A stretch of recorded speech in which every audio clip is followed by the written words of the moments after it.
Trump is also attacking his Senate allies, so. Jake Sherman, host of the Fast Politics podcast, and MS Now political analyst Molly Jong. Trump and where it could be headed. I'll tell you this, and we can start here because it's probably the most newsworthy, but the number of Republicans, Katie, who are saying that this Iran MOU is such trash is stunning to me. I mean, I thought they would perhaps hold their fire until there's a final. Yeah, I'm kind of surprised by that too. Like how many Republicans are going out against this. Dog, they put their money in the wrong, they backed the wrong horse and they fucking know it. Agreement, but we had Roger Wicker of Mississippi, the Senate Armed Services. Roger Wicker, you went against this? Services chairman come out today and say that this deal would effectively erase any gains that Donald Trump won in his previous campaign against Iran. We have, Trump is not going to listen to a single one of these people because they're disagreeing with him, by the way. He's not going to listen to a single one of these Senate Republicans over this. Just take your pick, a bunch of different people across the Senate Republicans, you should have had a War Powers Act.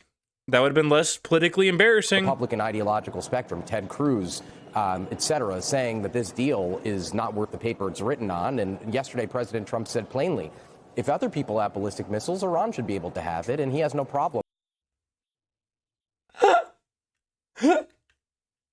Oh, it's so funny. It's so funny. With Iran having a civilian nuclear program, something that, again, Republicans have been against for a very long time. But that's not it, Katie. I mean, you have a bunch of Republicans who are saying Bill Pulte, Trump's soon-to-be, as of tomorrow, acting director of national intelligence, is not suited for the job.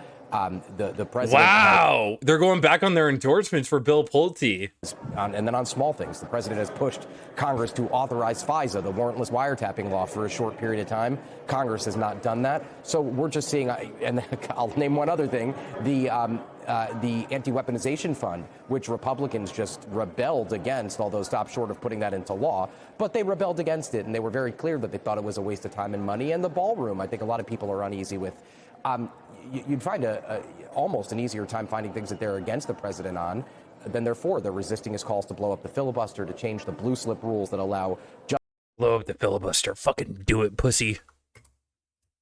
Judges and attorney generals, or allow home state senators to block judges and U.S. attorneys in states. So, Katie, it's quite remarkable, but it's not remarkable when you think of it this way. This is a president at 39%, and the midterms 140-something days away.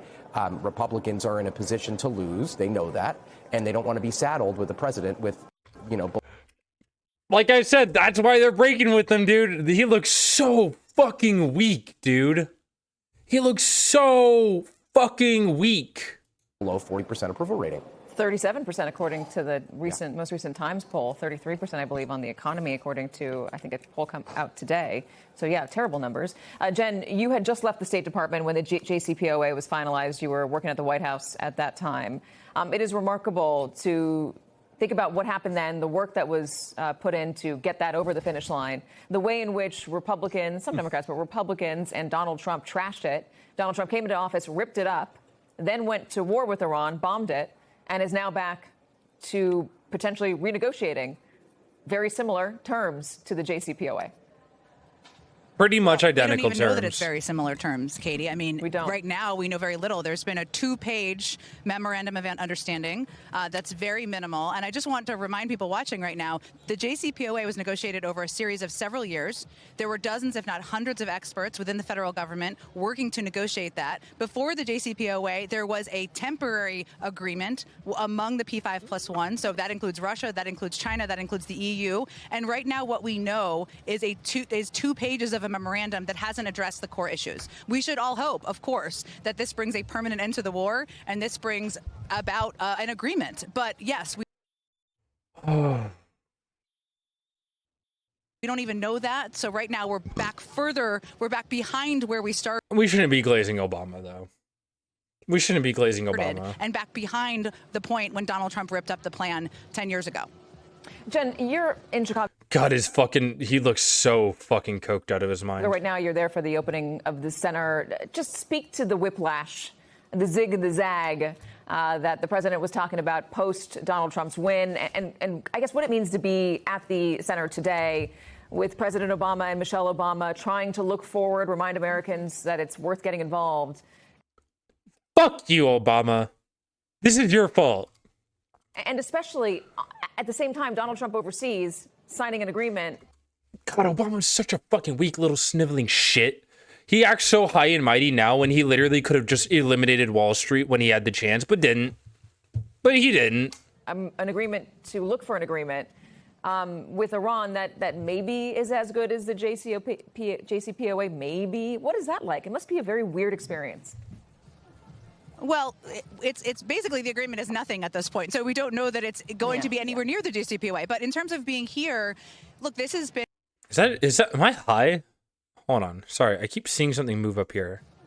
Oh, it's the fucking camera. It's basically the agreement is nothing at this point. So we don't know that it's going to be anywhere near the JCPOA. But in terms of being here... Oh, it's that! This it was has been that! Incredibly joyful, incredibly love-filled. It's been a party, basically. I know that people who have been watching the coverage of it and been watching people's speeches. And implicit, though, in what former President Obama said, there was definitely implicit critiques of Donald Trump, attacks on Donald Trump, as much as it wasn't overt. But it was also... They should be overt. They should be calling Trump fat and retard who's a rapist and pedophile. A reminder to people, to your point, about not being nostalgic for the past, not living... Get the fuck out of here. You guys brought Hillary and Bill? And sitting in the past, really... Are you fucking serious? Looking to the future and the power that people... These guys are convicted in the Epstein files and you brought them? Have to make change happen. So there is quite a whiplash because I think so many people who are here were a part of his election, Barack Obama's election, and now they... Okay, I cannot tell if this is at the Obama thing or if this is just at something else. If this is at something else, I wouldn't say... I wouldn't be anywhere near Bill and Hillary. That feels so different and unfamiliar and unrecognizable from that world we all lived in politics that long ago. But what he was telling people to is to look forward. And I will tell you, maybe you already mentioned this, there were so many people who may run for president who were here sitting in this audience today too, and that's also quite telling. But that's, I think, for people watching, what they should be thinking about. Yeah, you had Kamala Harris. Walking for Harris, Why? Can we just forget about Harris? You had Gavin Newsom, you had J.B. Pritzker. Hey, before you...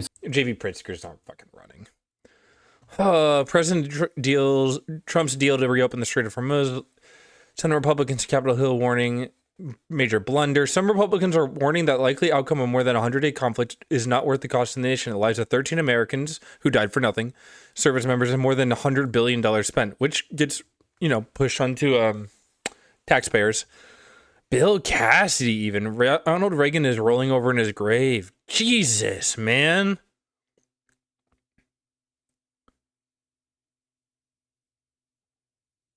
Iran's nuclear ambitions were not curbed. They have learned the threatening the Strait of Hormuz works and will undoubtedly leverage it in the future. Yep. Now Iran gets to build brand new infrastructure under this deal, he wrote on a special social platform X. Oh my God. Now 13 Americans are dead. Families have paid billions at the pump. Sanctions will be lifted and bombing has stopped. Most concerning some Senate GOP critics is that the deal will immediately lift sanctions on the Iran oil exports and may lead to unfreezing of Iranian assets around the world. History teaches that giving billions of dollars to theocratic lunatics who want to murder us is not a good idea. I mean, I agree. Remember, guys, I'm not pro-Iranian. The Ayatollah is an evil group of people. But, Jesus, man. The deal leaves open the future of Iran's nuclear program, does not clearly prohibit Iran from leveling tolls on the Strait of Hormuz at some point in the future, according to senators who reviewed the deal. It also leaves open the future of Iran's nuclear missile program, which remains robust, or missile program, even after weeks of American-Israeli bombardment. Classified CIA assessment estimated that Iran still had 70%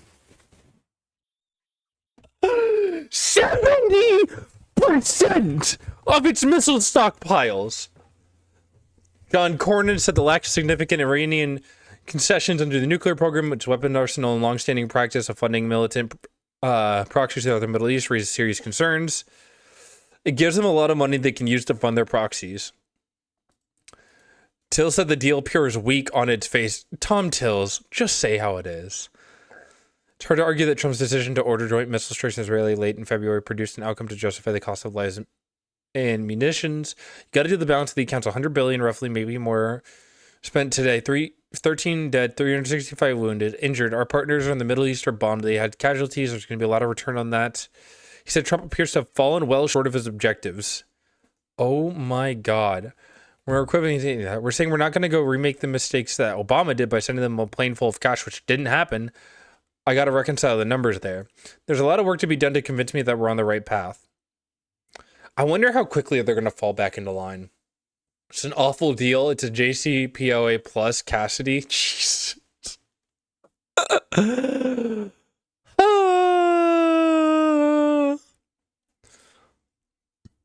I love Lindsey Graham. Let's see what Lindsey Graham said.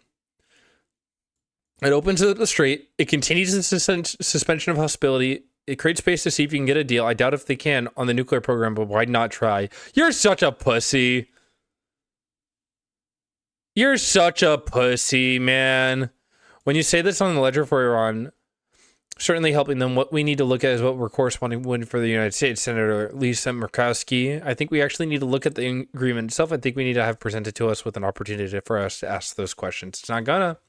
Unilateral executive theory, you fucking dumbass Republicans put it into power. He's lost all his fucking allies, man. I'm so happy. I'm so happy. Guys, I'm happy. You couldn't ask. This midterms is going to be such a fucking clusterfuck. Oh my God. I had a premonition into the future. A very unlikely future. Democrats win majority. And super majority. Imagine Democrats out take 3/4 of Congress. Holy shit. Nothing will happen. Literally nothing will happen for 2 years, and then we'll get a Democrat president. I'm